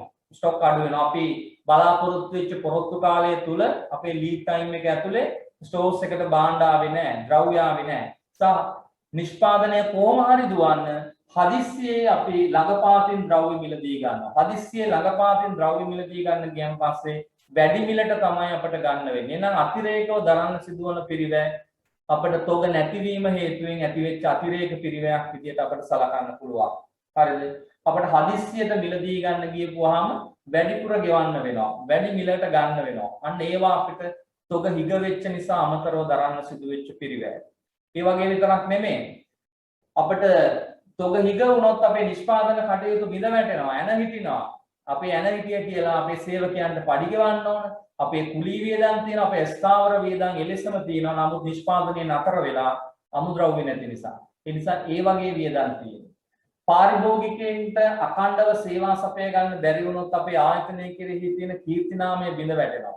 ඒ ගනුදෙනුකරු, ඒ පාරිභෝගිකයා අපේ ආයතනයට ආයි එන්නේ නැති වෙන්න පුළුවන් නේ. අපි දන්නවා පාරිභෝගිකයෙක් එක්ක හොඳ සම්බන්ධතාවයක් ඇති කරගන්න ඕන ව්‍යාපාරිකයෙක්. අපි ඒකට කියන්නේ හොඳ ලයිෆ් ටයිම් එකක්, නැත්නම් කස්ටමර් කෙනෙකුට තියෙන හොඳ ලයිෆ් ටයිම් වැලියු එකක් නේ. නිකන් ජස්ට් ගනුදෙනුවක් නෙමෙයි කස්ටමර් කෙනෙක් එක්ක කරන්නේ ව්‍යාපාරිකයෙක් නේ. හොඳ ලොන් ටයිම් තියෙන ඕන හොඳ බැඳියාවක් නේ. එහෙම තියෙනවා ගනුදෙනුකරු සහ පාරිභෝගිකයෝ සහ ව්‍යාපාරිකයෝ අතර එහෙම හොඳ සම්බන්ධතාවයන් පේනවා නේ. ඒකට සමහර වෙලාවට අපි කඩේකට ගිහිල්ලා භාණ්ඩයක් මිලදී ගත්තන් පස්සේ ඒ පාරිභෝගිකයන් එක්ක ඒ ව්‍යාපාරිකයා කටයුතු කරන ආකාරය මත අපි ඒ ව්‍යාපාරිකයත් එක්ක යම්කිසි සම්බන්ධතාවයක් අපි ඇති කර ගන්නවා. ඉතින් ඒක දන්න ව්‍යාපාරිකයෝ ව්‍යාපාර ලෝකයේ තුල හොඳින් දියුණු වෙලා තියෙනවානේ. හොඳින් දියුණු වෙලා තියෙනවා. දැන් මට මේවා කියද්දී පොඩි උදාහරණයක් මතක් වෙනවා. එකවරක් මගේ යාළුවෙක්ගේ නෝනා කෙනෙකුට හම්බුණා මේ ප්‍රසන්ට් එකක් සාරියක් හම්බුණා යාළුවෙක්ගේ නෝනා කෙනෙකුට ප්‍රසන්ට් එකක් ඔෆිස් එකේ. හැබැයි ඒ සාරියට තිබුණ නැහැ මේ බ්ලවුස් පීස් එකක් තිබුණා. බ්ලවුස් පීස් එකක් තිබුණ නැති නිසා ඒ නෝනට හරි කලබලයි මේ සාරිය ඇඳලා මහලා ඇඳගෙනත් යන්න ඕන ඔෆිස් එකට. ඒ නිසා නෝනා කියනවා මහත්තයට කෝල් එකක් දීලා මට අද මගේ බර්ත්ඩේ එකට ඔෆිස් එකෙන් සාරියක් හම්බුණා. මේකට බ්ලවුස් පීස් එකක් නැහැ. එනකොට බ්ලවුස් පීස් එකක් ගේන්න කියලා. ඒත් බ්ලවුස් පීස් එකක් ගන්න විදිය ඔයාලා දන්නවනේ සාරිය තියලා මැච් කරලා තමයි ඒක ගන්න. හැබැයි මේ නෝනට කලබලයි. නෝන ගාව සාරිය. නෝනට මතක් වුණා කුස්සිය ගාපු තින්ත. මහත්තයට කිව්වා පාට මතකයි නේ අපි පහුගිය සතියේ කුස්සිය තින්ත ගාව. අන්න ඒ જાතියේ බ්ලවුස් පීස් එකක් ගෙනාවා නම් හරියට හරි. මහත්තයාත් ඔන්න කඩේකට ගිහිල්ලා ඒ જાතියේ බ්ලවුස් පීස් එකක් ගෙනල්ලා නෝනට දීුණාන් පස්සේ නෝන සාරියට මැච් කරාම නිකන් එලහරකයි මීයරකයි. නෝනට මාල පැනලා ඔය රිදි කෑල්ලක් බෑග් එකේ දාගෙන කඩේට ගිහිල්ලා මුදලාලිට සාරිය දීලා බ්ලවුස් පීස් එකක් තෝරන ගමන් කියනවා මුදලාලිට අනේ මුදලාලි අපේ මහත්තයා මගේ සාරියට බ්ලවුස් පීස් එකක් ගෙනාවා ඒක හරි ගියේ නෑ. මුදලාලි කියන්නේ මොකද්ද? මුදලාලි කියනවා ඔය රිදි කෑල්ල මට දෙන්න නෝනා මේ රිදි කෑල්ල අරගෙන යන්න. මුදලාලි කිව්වේ නෑ ඔක නෝනා ඔක මේ පොට්ටුරයක් මහලා පොට් එකට දාගන්න නැත්නම් මොකක් හරි කරන්නයි කියලා කිව්වේ නෑ. එයා කිව්වේ මේ රෙදි කෑල්ල අරගෙන අලුත් රෙදි කෑල්ල දුන්නා. මේක ගන්නේ මීට අවුරුදු 20කට විතර කලින්. හැබැයි ඒ නෝනා තාම ඒ කඩේට තමයි ඇඳුම් ගන්න යන්නේ. ඒ නෝන විතරක් නෙමෙයි ඒ නෝනගේ දරුවොත් එක්ක යනවා. දන්න අයත් එක්ක යනවා. අන්න ඒ ව්‍යාපාරිකයා ඒ නෝනත් එක්ක ඇති කරගත්තු ව්‍යාපාරික බැඳීම. ඒ නිසා කිසියම් භාණ්ඩයක් පාරිභෝගිකයෙක් ඇවිල්ලා මිලදී ගත්තන් පස්සේ ඒක නිකන් බුදු ගනුදෙනුවක් විතරක් වගේ නෙමෙයි. ඒකට හොඳ සම්බන්ධතාවයක් තිබීම ව්‍යාපාරිකයෙකුට තාම ප්‍රයෝජනවත් වෙයි. නැත්නම් තොග හිගවීමේ පිරිවැය කියලා කිව්වේ කිසියම් වෙලාවකදී අපේ ව්‍යාපාරයේ තොග අනපේක්ෂිත ලෙස පහත වැටීම හේතුවෙන් අපට ඇති වෙන අතිරේක පිරිවැය අපේ කීර්තිනාමයට ඇතිවන අලාභය වෙන්න පුළුවන්. අපේ පාරිභෝගිකයෙක් අපේ ව්‍යාපාරයෙන් ගැලවිලා යෑමෙන් ඇතිවන අවාසිය වෙන්න පුළුවන්. අපේ වැඩි මිලට ද්‍රව්‍ය මිලදී ගැනීමෙන් සිදුවන අතිරේක පිරිවැය වෙන්න පුළුවන්. හැබැයි ඕවා හරියට කැල්කියුලේට් කරගන්න අමාරුයි. මේ පර්චේසින් කොස්ට් එක වගේ, ඕඩරින් කොස්ට් එක වගේ, හෝල්ඩින් කොස්ට් එක වගේ කැල්කියුලේට් කරගන්න බෑ. කැල්කියුලේට් කරගන්න බැරි නිසා අපි මේක අත්හැරලා දානවා. තොග හා සම්බන්ධ පිරිවැයක් වුණාට අපිට ඒක හරියට ගණනය කරගන්න බෑ. ඒ නිසා කොච්චර කීර්තිනාමයට බලපෑවද පාරිභෝගිකයා අපේ ව්‍යාපාරයට ඇවිල්ලා භාණ්ඩ ඇහුවා. එයා භාණ්ඩ නැහැ කිව්වහම ආයි ඒද? ඒක ගැන අපිට හරියට කැල්කියුලේෂන් එකක් කරන්න බෑ කී දිනාමකට වගේ බලපෑමක් වුණාද. ඒ නිසා අපි තොග හා සම්බන්ධ පිරිවැය වර්ග හතරක් තිබුණට ඒකෙන් මේක අයින් කළා දාන්න. එහෙනම් තොග හා සම්බන්ධ පිරිවැය වර්ග තුනයි අපිට ඉතුරු වෙන්නේ. purchasing cost, ordering cost සහ holding cost විතරයි. තුනයි. හරිද? දැන් අපිට එනවා වට්ටම් කියන කතාව එනවා. වට්ටම්. දැන් මම ඔයත් එක්ක කතා කරා ආර්ථික අනුව ප්‍රමාණය ගණනය කරනවා කියලා අවස්ථා දෙකක් ඇත්තේ. වට්ටම් ඇති අවස්ථාව සහ වට්ටම් නැති අවස්ථාව. හරිද? වට්ටම් ඇති අවස්ථාව සහ වට්ටම් නැති අවස්ථාව. දැන් අපිට කවුරු හරි සප්ලයර් කෙනෙක් වට්ටම් දෙන්නේ නැත්තම් අපි කොච්චර ගිහිල්ලා මිලදී ගත්තත් එයා වට්ටම් දෙන්නේ නැහැ. උදාහරණයක් විදිහට ඔයාගේ ගෙදරට මාසෙකට හාල් කිලෝ 50ක් වුණා. ඔයා එක සැරේම කඩේට ගිහිල්ලා හාල් කිලෝ 50 ගත්තා. මුදලාලි දෙන්නේ හාල් කිලෝ එකක් රුපියල් 100 ගන්න. රුපියල් 100 ගන්න. කිලෝ 50ම ගත්තා. ඔයා කිලෝ 25 බැගින් දෙසරයක් ගිහිල්ලා ගත්තත් ඉතින් කතා දෙකක් නැහැ. ඒත් දෙන රුපියල් 100 ගානෙමයි. ඔයා හාල් කිලෝ 10 බැගින් පස්සරයක් ගිහිල්ලා ගෙනාවා. මුදලාලි දෙන්නේ 100ම. කිසිම සතයක්වත් අඩු කරන්නේ 10 බැගින් ගේන්න ගියා 20 බැගින් ගේන්න ගියා 50 බැගින් ගේන්න ගියා ඔයාට දෙන්නේ හාල් කිලෝ එකක් 100මයි 100ම. එහෙනම් අපි වරකට මිලදී ගත යුතු ප්‍රමාණය මේ ආර්ථික අනුව ප්‍රමාණය කියන්නේ. දැන් වරකට මිලදී ගත යුතු ප්‍රමාණය ආර්ථික අනුව ප්‍රමාණය නම් අපිට සප්ලයර් කිසිම මිලෙහි වෙනසක් කරන්නේ නැත්නම් අපිට මේ සාධකයේ වැදගත්කමක් නැහැ. එකවරකට කොච්චර ප්‍රමාණයක් මිලදී ගත යුතුද කියලා තීරණයක් ගන්නකොට. ඒ ඉතින් අපි කොච්චර වුණත් අපේ පොකට් එකෙන් ඒ මාසෙට හාල් වලට යන ප්‍රමාණය එහෙමම යනවා. මම පහ ගිහිල්ලා කිලෝ ගෙනාවත් ඒ පොකට් එකෙන් ඒ මාසෙට යන මුදල එහෙමම ගිහිල්ලා. 25 බැගින් දෙසරකට ගිහිල්ලා ගෙනාවත් ඒ මුදලම ගිහිල්ලා. කිලෝ 50ම එක සැරේ දීලා ගෙනාවත් ඒ මුදලම ගිහිල්ලා. එහෙනම් මට වැදගත්කමක් නැහැ මුදලාලිගෙන් එක සැරේකට හාල් කොච්චර ගන්නවද කියලා තීරණයක් ගන්න. මුදලාලිට හාල් කිලෝ එකකට ගෙවන මිල වැදගත් නැහැ. මට කොහොම ගත්තත් මගේ පොකට් එකෙන් යන මුදල කොහොමත් යනවා. කොහොමත් යනවා. එහෙනම් වට්ටම් නැත්තම් ආර්ථික අනුව ප්‍රමාණය ගන්න එකේදී වට්ටම් නැත්තම් මට purchasing cost එක අදාළ නැහැ. එහෙනම් මට අදාළ වෙන්නේ මොකක්ද එහෙනම්? holding cost එකයි ordering cost එකයි විතරයි. එහෙනම් වට්ටම් නැතිකොට මම ආර්ථික අනුව ප්‍රමාණය ගණනය කිරීමේදී සලකා බලන පිරිවැය දෙවර්ගයයි මට තියෙන්නේ. මම මේ පැත්තෙන් purchasing cost අයින් කරා, අර පැත්තෙන් තොග ඉගවීමේ පිරිවැය අඩු කරා, අයින් කරා කොහොමත් එක ගණනය කරගන්න බැරි නිසා මට දැන් තියෙන්නේ දෙකයි. ඇනෝම් පිරිවැයයි තබා ගැනීමේ පිරිවැය විතරයි. හරිද? හැබැයි වට්ටම් දෙනවා නම් අපි purchasing cost එකටත් අවධානය යොමු කළ යුතු වෙනවා. මොකද මුදලාලි කියනවා හාල් කිලෝ 50ම ගත්තොත් මම දෙන්නම් 90 ගාන. ඔයා හාල් කිලෝ 25ක් ගත්තොත් මම දෙන්නම් රුපියල් 85 ගාන. 95 ගාන. 25ක් ගත්තොත්. හාල් කිලෝ 5 ගත්තොත් මම 100 ගාන තමයි දෙන්නේ. අන්න එතකොට මම තීරණයක් ගන්නවා හාල් කිලෝ 50ම ගත්තොත් මට රුපියල් 90 ගානේ හම්බෙනවා. හාල් කිලෝ 25 බැගින් ගත්තොත් මට 95 බැගින් හම්බෙනවා. මම එතකොට මිලදී ගැනීමේ ප්‍රමාණය තීරණය කිරීමේදී මුදලාලි මට දෙන වට්ටම ගැන සැලකිලිමත් වෙලා මම එක සැරේකට කොච්චර ගන්නවද කියලා මම තීරණයක් ගන්නවා. මම 50ම ගත්තොත් මට රුපියල් 10ක වාසියක් තියෙනවා කිලෝ එක. මට 25 ගාන ගත්තොත් මට රුපියල් 5ක වාසියක් තියෙනවා කිලෝ එක. එහෙනම් මම මේ තීරණයට මුදලාලි දෙන වට්ටම අදාළ කරගන්නවා.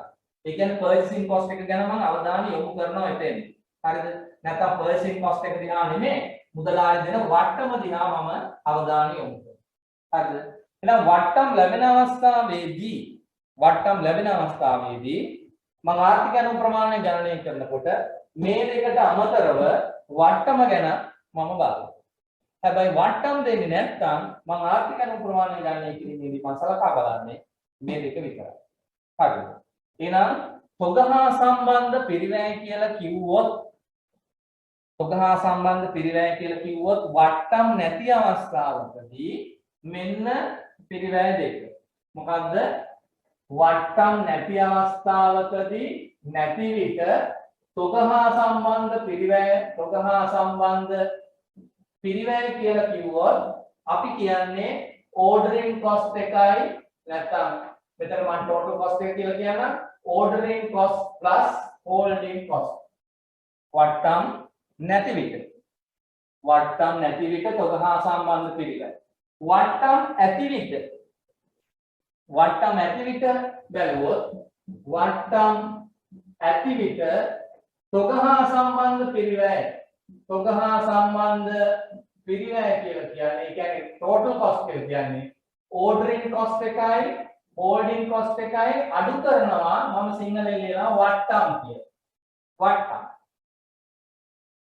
පොඩියට ලියුවම බලා ගන්න වට්ටම් කියලා මම ලියලා තියෙනවා. ordering cost එකට holding cost එක එකතු කරලා වට්ටම් අඩු කරලා දාන්න. නැත්නම් percent cost එක කියලා කිව්වත් වැරදි. අපි බොහොම සරල ගණනය කිරීමකින් මේක පිළිතුර ලබා ගන්න පුළුවන්. වට්ටම්. එහෙනම් මතක තියාගන්න වට්ටම් නැති විට ordering cost එකයි holding cost එකයි. වට්ටම් ඇති විට total cost කියලා කියන්නේ ordering cost එකයි holding cost එකකින් වට්ටම් අඩු කරලා දාපුවාම තමයි අපේ තීරණයට අදාළ පිරිවැය වෙන්නේ. right. නම් කතා කරා ගොඩක් දේවල්. එහෙනම් තොග හා සම්බන්ධ දැන් මම ආර්ථික ඇණවුම් ප්‍රමාණය අර්ථ දැක්වීමත් එක්ක තමයි මම මෙතෙන්ට ආවේ. ආර්ථික ඇණවුම් ප්‍රමාණය කියලා කිව්වේ තොග හා සම්බන්ධ පිරිවැය අවම වන පරිදි වරකට ඇණවුම් කළ යුතු තොගේ සංඛ්‍යාව ආර්ථික ඇණවුම් ප්‍රමාණය. මොකද්ද? තොග හා සම්බන්ධ පිරිවැය අවම වන පරිදි වරකට ඇණවුම් කළ යුතු තොගේ සංඛ්‍යාව. මට තවත් විදියකට අර්ථ දක්වන්න පුළුවන් ආර්ථික ඇණවුම් ප්‍රමාණය. ආර්ථික ඇණවුම් ප්‍රමාණය තවත් විදියකට මම අර්ථ දක්වනවා. ඒක තමයි ලබා ගැනීමේ පිරිවැය සහ තබා ගැනීමේ පිරිවැය එකිනෙකට සමාන වන ලෙස වරකට ඇණවුම් කළ යුතු තොගේ සංඛ්‍යාව ආර්ථික ඇණවුම් ප්‍රමාණය. ලබා ගැනීමේ පිරිවැය තබා ගැනීමේ පිරිවැයට සමාන වන ලෙස වරකට ඇණවුම් කළ යුතු තොගේ සංඛ්‍යාව ආර්ථික ඇණවුම් ප්‍රමාණය. එහෙනම් මේ විදිහට අපට ආර්ථික ඇණවුම් ප්‍රමාණය අර්ථ දක්වන්න පුළුවන්. එතකොට ආර්ථික ඇණවුම් ප්‍රමාණය දෙවිදියකට අර්ථ දැක්වුවා. තොග හා සම්බන්ධ මුළු පිරිවැය අවම වන පරිදි වරකට මිලදී ගත යුතු තොගේ එකක සංඛ්‍යාව නැත්නම් ලබා ගැනීමේ පිරිවැයට ordering cost එකට holding cost එක සමාන වන ලෙස මිලදී ගත යුතු තොගේ එකක ප්‍රමාණය ආර්ථික ඇණවුම් ප්‍රමාණය. මේක අපිට සරලව මේ ඉගෙනගෙන තියෙන ඕන තරම් ප්‍රස්තාරයකින් පෙන්නුවොත් මේ අක්ෂයේ සිරස් අක්ෂයේ පිරිවැය තියෙනවා, තිරස් අක්ෂයේ තියෙනවා ඇණවුමකට ඇතුළත් ඒකක සංඛ්‍යාව. ඇණවුමකට ඇතුළත් ඒකක සංඛ්‍යාව. එතකොට අපිට තියෙනවා තබා ගැනීමේ පිරිවැය තියෙනවා, ඊට පස්සේ ඇණවුම් පිරිවැය තියෙනවා. එතකොට මෙන්න මේ වගේ මම මේ රේඛා දෙක අඳිනවා. මේක අපේ holding cost එක, මේක ordering cost එක. ඒ වගේ ස්වභාවයක් තියෙන්නේ holding cost එකේ ordering cost එකේ. ඉතින් මේවා ගැන තව ඔයත් එක්ක සාකච්ඡා කරන්න පුළුවන් ගොඩක් දේවල් තියෙනවා. ඉතින් අපිට ඇණවුමකට ඇතුළත් කරන ඒකක සංඛ්‍යාව, ඒ කියන්නේ අපි එක සැරේ ගොඩක් ගත්තොත් අපිට රැක බලා ගන්න වෙන පිරිවැය මෙතන බිඳුව රැක බලා ගන්න වෙන පිරිවැය එන්න වැඩි වෙනවා. අපි ගොඩක් ගත්තාම අපිට ලොකු ගබඩාවක් ඕනේ. අපිට ගොඩක් ගත්තාම ලොකු කාර්ය මණ්ඩලයක් ඕනේ. එතකොට අපේ holding cost එක ඇණවුමකට ඇතුළත් කරන ඒකක ප්‍රමාණය වැඩි කරනකොට පිරිවැයක් වැඩි වෙනවා. එතකොට ඒකේ තියෙන්නේ මොනවාද? අනුලෝම සම්බන්ධතාවයක් නේ. මේක වැඩි වෙනකොට මේකත් වැඩි වෙනවා. මේක වැඩි වෙනකොට මේකත් වැඩි වෙනවා. ලොකෝ ස්ටොක් එකක් ගත්තොත් අපිට රැක බලා ගන්න වෙන වියදම වැඩි. ලොකු ගබඩාවක් ඕන. ලොකු ගබඩා කාර්ය මණ්ඩලයක් ඕන. ලොකු ගබඩා උපකරණ ඕන. ඒ නිසා අපේ එක සැරේ ගොඩක් ගන්න ගියාම එතකොට අපේ ගොඩ ගැහෙනවා ආයතන ඇතුලේ ඒව රැක බලා ගන්න අපි වියදම් දරන්න ඕන. ඒ නිසා මේකේ තියෙන්නේ අනුලෝම සම්බන්ධතාවයක්. ගොඩාක් ගන්න අපේ පිරිවැයක් වැඩි වෙනවා. හැබැයි අපේ ordering cost එකේ තියෙන්නේ ඊට වැඩිය වෙනස් ස්වරූපයක් තියෙනවා. ඔයා මේවා අහලා තියෙනවා මම චුට්ටක් මතක් කරනවා. හරිද? ඒකේ තියෙන්නේ වෙනස් ස්වරූපයක්. මෙන්න ඒකේ තියෙන ස්වරූපය. ඔහොම තියෙන්නේ. මොකක්ද ඇනෝමකට ඇතුළත් කරන ඒකක ප්‍රමාණය වැඩි කරන්න අපේ පිරිවැය අඩු වෙනවා. මෙතෙන්දි පිරිවැය මෙන්න මෙතන නේ. හැබැයි මෙතෙන්ද ඒකක සංඛ්‍යාව වැඩි කරනකොට පිරිවැය අඩු වෙලා තියෙනවා මෙතෙන්. අපි තවත් ඇනෝමකට ඇතුළත් කරන ඒකක සංඛ්‍යාව වැඩි කරොත් අපේ පිරිවැය එන්න අඩු වෙලා තියෙනවා. ඒ නිසා අපි එක සැරේ ගොඩක් ගත්තාම අපිට දැන් ප්‍රොකියුමන්ට් එකට යන වියදම අඩුයි. අපි ට්‍රාන්ස්පෝර්ට් එකට සමහරලාට වැය වෙන වියදම අඩුයි. අපේ ලිපිකාර වියදම් අඩුයි. මොකද එකම මහන්සිය තමයි මේකට දරන්න සිදුවන්නේ. ඒ නිසා අපිට ඇනෝමකට ඇතුළත් කරන ඒකක ප්‍රමාණය වැඩි කරනකොට අපිට පිරිවැය අඩු වෙනවා. අපි සරල උදාහරණයක් වුණොත් ඔයාගේ ගෙදරට එක සැරේම හාල් කිලෝ 50 ගෙන આવොත් ඔයා ත්‍රිවිල් එකකින් නම් කඩේට ගිහිල්ලා බඩු ගේන්නේ ත්‍රිවිල් එකට ගෙවන්න රුපියල් 50යි. හරිද? රුපියල් 50යි හාල් ගෝණිය දාගෙන ආවා. ඔයා හාල් කිලෝ 25 පැකින් ගේන්න ගියොත් ගෙදරට දෙපාරකට ඔයාට ත්‍රිවිල් එකට දෙපාරක් ගෙවන්න. නැතු ත්‍රිවිල් එකේ අයිතිකාරය ගන්න යා නෝන හාල් කිලෝ 25යිනේ ගේන්න මට රුපියල් 25ක් දෙන්නේ කියලා කියන්නේ නැහැ. එයා ඒ ගන්නෙ රුපියල් 50ම තමයි. නේ? ඔයා හාල් කිලෝ 10 පැකින් පස්සරයකට කඩේ ගිහිල්ලා ගෙනාවොත් ඔයාට පස්සරයකට ත්‍රිවිල් එකට 50 පැකින් රුපියල් 250ක් දෙන්න. ඒ නිසා අපි එක සැරයකට ගොඩක් ගෙනාවුවාම අපේ ලබා ගැනීමේ වියදම අඩු වෙනවා. ටික ටික ගන්න ගියොත් අපේ ලබා ගැනීමේ වියදම එන්න අඩු වෙනවා. එහෙනම් ඒකේ තියෙන ප්‍රතිලෝම සම්බන්ධතාවයක් බව ඉගෙන ගන්න. මේවා ඉගෙනගෙන තියෙන ඔයාගේ ජීවිතේ මම හිතන්නේ 3-4 සැරයක් විතර. හරිද? එහෙනම් ඒ වගේ ස්වරූපයක් තමයි තියෙන්නේ ලබා ගැනීමේ පිරිවැය සහ තබා ගැනීමේ පිරිවැය අතර. එහෙනම් මම මේ ප්‍රස්තාරේ නැවත යන්නදොත් මේව තියෙන්නේ මේ holding cost එක මේ තියෙනවා ordering cost එක total cost එක තියෙනවා මෙන්න මේ විදිහට total cost එක මේ total cost එකේ අවම ලක්ෂ්‍ය ඒක අවම ලක්ෂ්‍ය අවම අගයක් ගන්න ප්‍රස්තාරයක් ඒ අවම ලක්ෂ්‍ය නම් පල්ලෙහාට අපි කඩ එකක් යනකොට මේ කඩ එක වැටෙන්නේ මේ CH සහ නැත්නම් HC සහ OC රේඛාව ඡේදනය හරහා අන්න ඒකට කියනවා EOQ ආර්ථික ඇනෝම් ප්‍රමාණය. ඒ නිසා ආර්ථික ඇනෝම් ප්‍රමාණය දෙවිදියකටම අපි අර්ථ දැක්වීම මේ ප්‍රස්තාරය ඇතුලේ තියෙනවා. මෙන්න මෙතන තමයි පළවෙනියෙන් අර්ථ දැක්වේ. තොග හා සම්බන්ධ පිරිවැය අවම වන පරිදි. අවමගයක් ගන්න ප්‍රස්තාරයක් වැඩි එකේ ඉඳන් අඩු වෙලා ඇවිල්ලා ආයි වැඩි වෙනවා. එහෙනම් තොග හා සම්බන්ධ පිරිවැය අවම වන පරිදි මේ පළවෙනි අර්ථ දැක්වීම. තොග හා සම්බන්ධ පිරිවැය අවම වන පරිදි වරකට ඇනෝම් කළ යුතු තොග ඒකක සංඛ්‍යාව ආර්ථික ඇනෝම් ප්‍රමාණය. නැත්නම් ලබා ගැනීමේ පිරිවැයට තබා ගැනීමේ පිරිවැය සමාන වන පරිදි වරකට ඇනෝම් කළ යුතු තොග ඒකක සංඛ්‍යාව ආර්ථික ඇනෝම් ප්‍රමාණය. හරිද? එහෙනම් අපිට පේනවා මේ ආර්ථික ඇනෝම් ප්‍රමාණය දෙවිදියකටම අර්ථ දැක්වුවා. හරිද? එතකොට මම ඔයත් එක්ක කතා කරගෙන ආවා ආර්ථික ඇනෝම් ප්‍රමාණය වට්ටම් නැති අවස්ථාවකදී ගණනය කරන්න පුළුවන් සූත්‍රයක් තියෙනවා කියලා 2DCO බෙදීම CH වල සම්පූර්ණ වර්ගමූල. කොහොම තියෙනවා කියලා ඔයත් එක්ක සාකච්ඡා කරලා. එහෙනම් අපි බලමු මේ සූත්‍රය හැදිලා තියෙන්නේ මොකක්ද?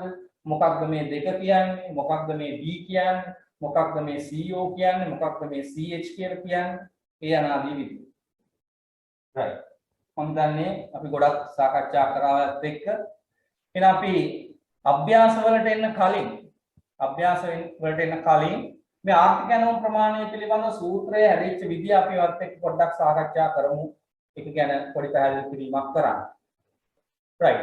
අපි එනම් පොතේ පොඩි අභ්‍යාසයක් ලියමු. මේක අභ්‍යාසයක්ම නෙවෙයි යම්කිසි මේ සූත්‍රය අපිට යම්කිසි ආකාරයකින් මේ ඔප්පු කිරීමක් කරන්නයි අපි යන්නේ. නිසා අපි මෙහෙම ලියමු ඔයාගේ පොතේ පොඩි සටහනක්. මෙහෙම ලියන්න.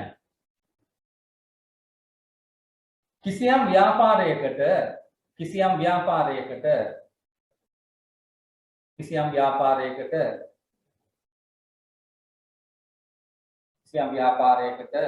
වර්ෂයක් තුල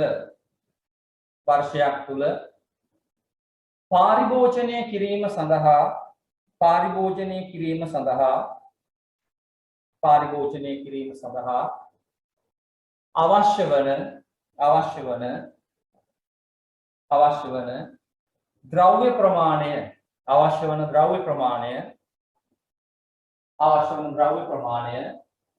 capital D නම්ද capital D නම්ද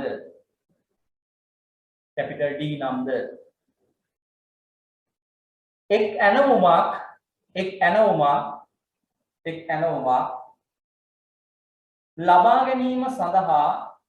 ඇනවුමක් ලබා ගැනීම සඳහා දරනු ලබන පිරිවැය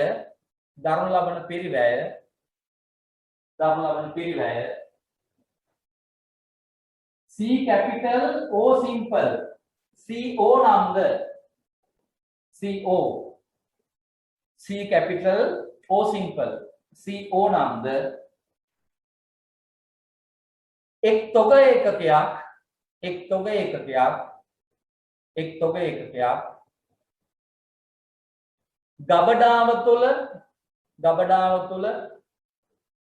ගබඩාව තුල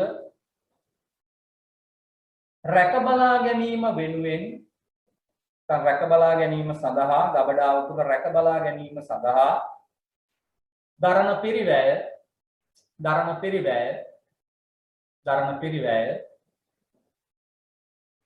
CH නම්ද C capital H simple CH නම්ද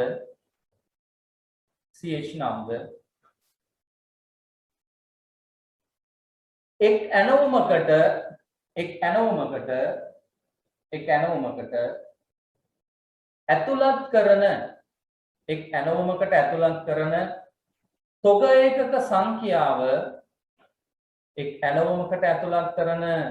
තොග ඒකක සංඛ්‍යාව capital Q නම්ද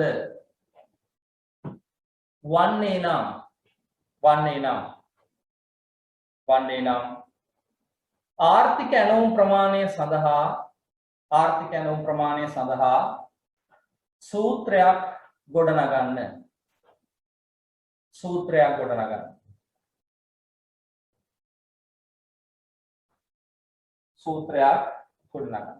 එහෙනම් මම කිව්වේ කිසියම් ව්‍යාපාරයකට අවුරුද්දකට අවශ්‍ය ද්‍රව්‍ය ප්‍රමාණය capital D නම්ද එක ඇනවුමක් ලබා ගැනීමේ පිරිවැය CO නම්ද එක් තොග ඒකකයක් වර්ෂයක් පුරා තබා ගැනීමේ වියදම CH නම්ද එකවරකට ඇනවුම් කරන තොග ඒකක සංඛ්‍යාව Q නම්ද වන්නේ නම් ආර්ථික ඇනවුම් ප්‍රමාණය සඳහා සූත්‍රයක් ගොඩනගන්න කියලා තමයි කිව්වේ. එතකොට මේ සූත්‍රය ගොඩනැගීමෙන් අපි ලබන අවබෝධය විභාගෙදී ඊටාම වැදගත්. විභාගෙදී අභ්‍යාසයන් හදන්න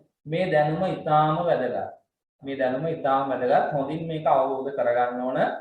මේ අපි මේ සූත්‍රය ඔප්පු කරන දේ නෙමෙයි. මේ සූත්‍රය ඔප්පු කිරීම සඳහා විචල්යන් යොදා ගන්න විදිය අපි හරි නිවැරදිව අවබෝධ කරගන්න ඕන. විභාගෙදී ලැබෙන ගාන නිවැරදිව උත්තර ලියන්න. right. එහෙනම් මම ආර්ථික ඇනවුම් ප්‍රමාණය සඳහා සූත්‍රය අපි දන්නවා. මේ සූත්‍රය ආපු විදිය මම ඔයාලට ඔප්පු කරන්න යනවා. මේ ඔප්පු කිරීම වැදගත් වෙනවා අපට විභාගෙදී ලැබෙන ප්‍රශ්නෙට නිවැරදි උත්තරයක් කියන්න. මම ඒ සඳහා යොදාගන්නේ ආර්ථික ඇනවුම් ප්‍රමාණය දෙවනවර ඔයාලට පැහැදිලි කරපු අර්ථ දැක්වීම. මොකක්ද? වාර්ෂික ලබා ගැනීමේ පිරිවැයට තබා ගැනීමේ පිරිවැය සමාන වන පරිදි වරකට මිලදී ගත යුතු හොඳම තොග ඒකක සංඛ්‍යාව ආර්ථික ඇනවුම් ප්‍රමාණය. ලබා ගැනීමේ පිරිවැයට තබා ගැනීමේ පිරිවැය සමාන වන පරිදි වරකට මිලදී ගත යුතු තොග ඒකක සංඛ්‍යාව ආර්ථික ඇනවුම් ප්‍රමාණයයි. ඒ අර්ථ දැක්වීමෙන් තමයි මම ඔයත් එක්ක මේ දේ සාකච්ඡා කරන්නේ. ඉතාම වැදගත් විභාගයක්.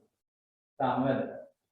එහෙනම් අපි දන්නවා මේ ප්‍රස්තාවයෙන් අපි අවබෝධ කරගත්තා ආර්ථික ඇනවුම් ප්‍රමාණයේදී ලබා ගැනීමේ පිරිවැයට තබා ගැනීමේ පිරිවැය සමානයි කියලා. එහෙනම් අපි ලියමු උදේ ආර්ථික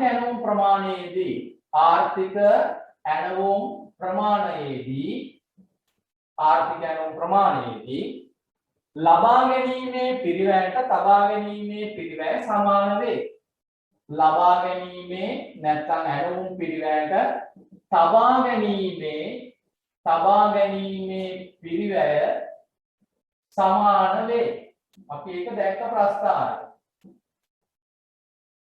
ආර්ථික ඇලුම් ප්‍රමාණයේදී ලබා ගැනීමේ පිරිවැයට තබා ගැනීමේ පිරිවැය සමාන වේ. එහෙනම් මට මේව ලියන්න පුළුවන්. හරිද? ආර්ථික ඇලුම් ප්‍රමාණයේදී ordering cost එකට holding cost එක සමානයි කියලා. ඒක තමයි මම උඩින් වචන වලින් ලිව්වේ. දැන් අපි අකුරු වලින් ලිව්වා ordering cost එක සමානයි holding cost එක. ordering cost එක හොයන්නේ කොහොමද? ordering cost එක කියලා කියන්නේ අපිට අපේ අවුරුද්දට අවශ්‍ය ද්‍රව්‍ය ප්‍රමාණය අපි දැන් කිව්වේ D demand. අපිට ගෙදෙට්ට මාසෙකට කොච්චර හාල් ඕනද කියන එක තමයි අපි demand කියන්නේ. කිලෝ 50ක් ඕන. මාස ගණන් නෙමෙයි අපි මෙතනදී කතා කරන්නේ වාර්ෂිකව. අපි ලේසියට මාසිකව ඔයාගේ උදාහරණ පැහැදිලි කරනවා. මාසෙකට ඔයාගේ ගෙදෙට්ට ඕන හාල් කිලෝ 50ක්. මට ඕන වාර්ෂික ඇලුම් පිරිවැය හොයන්න. ආර්ථික ඇලුම් ප්‍රමාණය ලබා ගැනීම පිරිවැය තබා ගැනීම පිරිවැය සමානයි. මම මෙතනදී ordering cost පිළිගෙන අවුරුද්දට මට කොච්චර ඇලුම් පිරිවැයක් යනවද? නැත්නම් මාසෙකට අපි කියමු සරලව ඔයාගේ ගෙදෙට්ට මාසෙකට හාල් කිලෝ 50ක් ඕන. හරිද? එතකොට ඕන හාල් කිලෝ 50ක්. ඒක තමයි ඩිමාන්ඩ් එක කියලා කියන්නේ. අවශ්‍යතාවය. එහෙනම් ඩිමාන්ඩ් එක D capital D ඩිමාන්ඩ් එක. මම බෙදනවා Q වලින්. Q කිව්වේ මම වරකට කඩේ ගිහිල්ලා ගේන ප්‍රමාණය. එක සැරයකට මගේ ඇනෝමකට ඇතුළත් ප්‍රමාණය. ඒතකොට DQ වලින් බෙදුවාම අපිට ලැබෙන උත්තරේ මොකක්ද? මම කඩේ යා යුතු වාර ගණන. මට හාල් කිලෝ 50ක් මාසෙකට ඕන. මම එක සැරයකට ගේන්නේ හාල් කිලෝ 25යි. මට හාල් කිලෝ 50ක් ඕන මාසෙකට. මම එක සැරයක ගේන ප්‍රමාණයනේ Q කියන්නේ. එහෙනම් Q කියන්නේ 25යි. මම එහෙනම් කඩේ යා යුතු වාර ගණන දෙකයි. එහෙනම් DQ වලින් බෙදුවාම හරි හොඳින්ම තේරුම් ගන්න ඕන මේක. DQ වලින් බෙදුවාම අපට එන උත්තරේ DQ වලින් බෙදුවෙන් පස්සේ එන්නේ වාර ගණන. හරිද? වාර ගණන වැඩි කරනවා එක වාරයක් වෙනුවෙන් දරන පිරිවැයයි. එක වාරයක් වෙනුවෙන් දරන පිරිවැය තමයි CO ordering cost එක. නැත්නම් cost per order කියන එක. ordering cost. ඒතකොට වාර ගණන එනවා එක වරකට ගෙවන මුදලේ. දැන් ඔයාගේ ගෙදරට හාල් කිලෝ 50ක් ඕන වුණා. එක සැරයකට ගෙනාවේ හාල් කිලෝ 25යි. එතකොට වාර දෙකයි. එක සැරයකට ෆ්‍රී විල් එකට රුපියල් 50යි. වාර දෙකට රුපියල් 100ක් වෙනවා ෆ්‍රී විල් එකට යන මුදල. හරිද? D බෙදීම Q වැඩි කිරීම CO. දැන් මම යනවා holding cost එක ගණන් ගන්න. එතකොට අපි ද්‍රව්‍ය තොග දැන් ගේනවා. වරින් වර ගේනවා. අපි දුන්නු හාල් උදාහරණ කියලා. දැන් ඔයාගේ ගෙදර තියෙනවා හාල් දාන වාදනයක්. බකට් එකක් තියෙනවා. ඔය බකට් එකට එවිල බැලුවොත් අපි යම්කිසි වෙලාවකදී දැන් ඔයාගේ මිලදී ගැනීමේ ප්‍රතිපත්තිය මම කියනවා හාල් කිලෝ 10 බැගින් තමයි මම මිලදී කරන්නේ. ඔයාගේ එක තමයි ප්‍රැක්ටිස් එක. ඊට වැඩිය ගේන්නේ නැහැ. ළඟපාත කඩ දෙනවා. ඔයා එක සැරයකට ගේන්නේ හාල් කිලෝ 10යි. හාල් දාන වාදනයකුත් තියෙනවා. ඔය හාල් දාන වාදනයට එවිල බැලුවොත් ඔයාට මාසෙකට ඕන හාල් කිලෝ 50ක්. කොයිලාමත් අපිට පේන්නේ හාල් කිලෝ 50ක් වගේ. ඒක පේන්නේ නැහැ. එහෙනම් ඉතින් ඔයා 10 ගෙනල්ලා මේකේ ගොඩ ගහන්න ඕන. ඔයා මේ බත් කන්න නැතුව ඉන්න ඕන. නේ? එහෙම වෙන්නේ නැහැ. එතකොට එහෙනම් ඔයා හාල් ගේන්නේ 10 බැගින්. ඒ 10 පාරිභෝජනයත් එක්ක හෙට 9 වෙනවා. ඊළඟ දවසේ 8 වෙනවා. ඊළඟ දවසේ 7 වෙනවා. 6 වෙනවා. 5 වෙනවා. 3 වෙනවා. කොහොමම අඩු වෙලා යනවා. අපිට යම්කිසි වෙලාවකදී ඔය හාල් දාන වාජනේ උපරිම විදියට සාමාන්‍යයෙන් තියෙන්න පුළුවන් අද කඩේ ගිහිල්ලා ගෙනාවොත් ඔගේ හාල් කිලෝ 10 තමයි තියෙන්න පුළුවන්. ඒ අපේ මිලදී ගැනීමේ ස්වභාවය තමයි වරකට හාල් කිලෝ 10යි මිලදී ගන්න. ඒ නිසා ඔය වාජනේ අරලා බැලුවොත් අපිට පුළුවන් බලන්න නැත්නම් අපිට පේන උපරිම සහල් ප්‍රමාණය කිලෝ 10ක් වෙන්න පුළුවන්. සමහරවිට හාල් කිලෝ එකක් පීටි කඩේ ගිහිල්ලා ගෙනාව නම් හාල් කිලෝ 11ක් වෙන්න පුළුවන්. නමුත් සාමාන්‍යයෙන් අපිට දකින්න පුළුවන් හාල් කිලෝ 10ක් හෙට බැලුවොත් 9ක් අනිද්දා බැලුවොත් 8ක් ওই වගේ විදිහට අඩු වෙනවා. මොකද අපි සාහල් පාරිභෝජනය කරන නිසා. එතකොට අපිට මේ රැක බලා ගන්න වෙන තොග ප්‍රමාණය හරි නිශ්චිත නැහැ. ගබඩාවක බැලුවොත් අපිට රැක බලා ගන්න වෙන තොග ප්‍රමාණය අපි Q කියන ප්‍රමාණයක් එක සැරේ ගෙන්න ගත්තට අපිට Qම රැක බලා ගන්න වෙන්නේ හෙට ටිකක් අඩු වෙනවා. ඊළඟ දවසේ තව ටිකක් අඩු වෙනවා. ඊළඟ දවසේ තව ටිකක් අඩු වෙනවා. ඊළඟ දවසේ තව ටිකක් අඩු වුණාන් පස්සේ අපිට Q කියන එක නිශ්චිත නෑ කොච්චර ප්‍රමාණයක් රැක බලා ගන්න වේද කියලා. ඒ නිසා තබා ගැනීමේ පිරිවැය ගණනය කිරීම ටිකක් අමාරුයි. ඒ නිසා අපි අමාරු නිසා මධ්‍යස්ථ තැනකට එනවා. අපි කියනවා අපි එක සැරයකට ගේන්නේ Q නේ. ඔයා එක සැරයකට ගේන්නේ හාල් කිලෝ 10 Q ප්‍රමාණය. මම Qම නෑනේ හැම වෙලාවෙදිම අද 10ක් දිනට හෙට 9යි ඊළඟ දවසේ 8යි 7යි 6යි 5යි 3යි 2යි ඔහොම යනවා. ඒ නිසා මට ඕක හරියට බෑ කොච්චරක් රැක බලා ගන්න වේද කියලා කියන්න. මම ඒ නිසා මේකට සාධාරණයක් කරන්න ගේන ප්‍රමාණයෙන් භාගයක් රැක බලා ගන්න වේය කියලා මම උපකල්පනය කරනවා. ගේන ප්‍රමාණයෙන් භාගයක්. එතකොට 10ක් තියෙන වෙලාවෙත් මම හිතන්නේ 5ක් රැක බලා ගන්න වෙනවා. 9ක් තියෙන වෙලාවෙදී මම උපකල්පනය 5ක් රැක බලා ගන්න වෙයි කියලා. 3ක් 2ක් තියෙන වෙලාවෙදිත් මගේ උපකල්පනය 5ක් රැක බලා ගන්න වේය කියන උපකල්පනය. නිසා ගේන ප්‍රමාණයෙන් භාගයක් රැක බලා ගන්න වේය කියලා මම උපකල්පනය කරනවා Q බෙදීම 2. එහෙනම් මෙපමණ ප්‍රමාණයක් තමයි මගේ ස්ටෝර්ස් එකේ කිසියම් අයිටම් එකේ මට රැක බලා ගන්න වෙන තොග ප්‍රමාණය යම් කිසි වෙලාවකදී. ඔයාගේ හාල් දාන භාජනයේ ගෙනාපු ප්‍රමාණයෙන් භාගයක් තමයි අපිට රැක බලා ගන්න වෙන. මොකද එහෙම වෙන්නේ අපි ගෙනල්ලා ඕක ටික ටික පරිභෝජනය කරනකොට අඩු වෙනවා. ඉතින් අඩු වෙන නිසා අපිට නිශ්චිත ඉලක්කම නිශ්චිත ඒකක සංඛ්‍යාවක් රැක බලා ගන්න වෙයි කියලා හැම වෙලාවෙදිම කියන්න බෑ. ඒ නිසා අපි ගේන ප්‍රමාණය භාගයක් රැක බලා ගන්න වෙයි කියන උපකල්පනයට තමයි තබා ගැනීමේ පිරිවැය ගණනය කරන්නේ. ඒ නිසා Q බෙදීම 2 ප්‍රමාණයක් තමයි අපි හැම වෙලාවම රැක බලා ගන්න. ඒ නිසා ඒ ප්‍රමාණය එකක් රැක බලා ගන්න වෙන වියදමෙන් වැඩි කරනවා. එකක් රැක බලා ගන්න වෙන වියදම තමයි CH කියන්නේ. එක ඒකකයක් රැක බලා ගැනීම වෙනුවෙන් දරන්න වන පිරිවැය තමයි CH කියලා කියන්නේ. එහෙනම් අපිට මෙතන තියෙන සමාන ලකුණ මම දැන් මේක පොඩ්ඩක් සුළු කරනවා. මේක පොඩි උදාහරණයක් වුණාට අපිට අතිමහත්ම වැදගත් විභාගික ප්‍රශ්න වලට උත්තර ලියන්න මේ ටික හරියට. මේක ඉතා වැදගත්. මම මේක සුළු කරනවා. DCO බෙදීම Q කියන මේක. වැඩි කිරීම අයින් කරලා මම DCO බෙදීම Q කියලා කියනවා. මම මෙතනත් වැඩි කිරීම අයින් කරලා QCH බෙදීම 2 කියනවා. QCH බෙදීම 2 කියනවා. මම හරස් ගුණිතය දානවා Q වර්ග CH නැත්නම් මේ අතට හරස් නැත්නම් මේ අතට අපිට දාන්න පුළුවන් මොකක් හරි Q වර්ග CH සමානයි මේ අතට හරස් ගුණිතය දැම්ම Q වර්ග CH සමානයි 2DCO මේ අතට මම ගුණ කරා හරස් ගුණිතය. හරිද? එහෙනම් මම Q වර්ග මේ පැත්තේ තියාගෙන 2DCO බෙදීම Q මම Q වර්ග මේ පැත්තේ තියාගෙන මේ පැත්තට අපිට මේක බෙදීම වෙනවා. වැඩි කිරීම එහා පැත්තට යනකොට බෙදීම වෙනවා. මම Q මේ පැත්තේ තියාගෙන 2DCO බෙදීම CH වල වර්ගය නැති කරන්න මේ පැත්තේ වර්ගමූලය හොයනවා. හරිද? එහෙනම් ඒ විදිහට තමයි ඔය ආර්ථික ඇණවුම් ප්‍රමාණයේ සූත්‍රය ගොඩනැගිලා තියෙනවා. අපිට මේවා ඔප්පු කිරීමේ තේරුමක් නැහැ. නමුත් මෙන්න මේ ගණනය කිරීම කරපු ටික ඉතාම වමනයි අපේ විභාගෙට ගණන් ගන්න. ඒ නිසා ඔකත් ලියා ගන්න. මේකේ තියෙන අදහස අපි හොඳින් වැඩ ගමු ප්‍රශ්න සාකච්ඡා කරමු.